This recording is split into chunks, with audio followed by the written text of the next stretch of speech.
नंदुरबार जिल्ह्यातील श्रावणी या गावातील 10 महिला एकत्र आल्या आणि आपल्यासह कुटुंबाचाही कायापालट त्यांनी केला। सरकारची योजना आणि महिलांचे श्रम यातून त्यांनी महिलांच्या सबलीकरणाचा श्रावणी पॅटर्न अंमलात आणलाय। पाहुयात त्यांचा हा प्रेरणादायी प्रवास।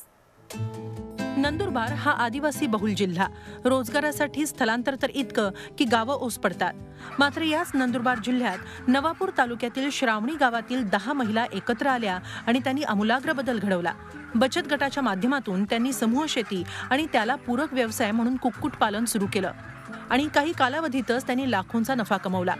प्रमिला कोकणी यांनी स्थापन केलेल्या प्रगती महिला बचत गटाचा हा महिला सबलीकरणाचा कौतुकास्पद पॅटर्न म्हणावा लागेल।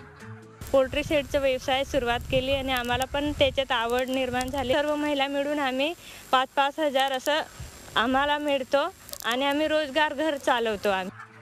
तर महिलांना आत्मनिर्भर करण्यासाठी या भागातल्या प्रकल्प अधिकारी वसुमना पंत स्वतः लक्ष घालतात। त्यांच्या मदतीनं केंद्रीय अर्थसहाय्य योजनेतून प्रगती महिला बचत गटाला पोल्ट्री फार्मचा व्यवसाय सुरू करता आला। आमची प्रत्येक स्कीम मध्ये महिलांना प्राधान्य द्यायचं आहे, त्यामुळे हा स्कीम पण आमची आता चांगली चालू आहे आणि यामुळे मला असं वाटतं की हा 70 महिलांचा आणि 70 परिवाराचा खूप जास्त बदलाव होऊ शकते आणि ते जीवनामध्ये पुढे जाऊ शकते। हाताला काम आणि कुटुंबासाठी 2 पैसे मिळत असल्यानं या महिला आनंदी आहेत। आर्थिक उन्नतीतूनच या आदिवासी भागाचे प्रश्न सुटू शकतात हे या महिलांच्या प्रयत्नांकडे पाहिलं की लक्षात येतं।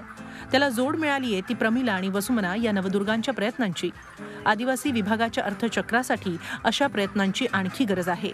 प्रशांत परदेशीसह bureau report, Zee media, Nandurbar.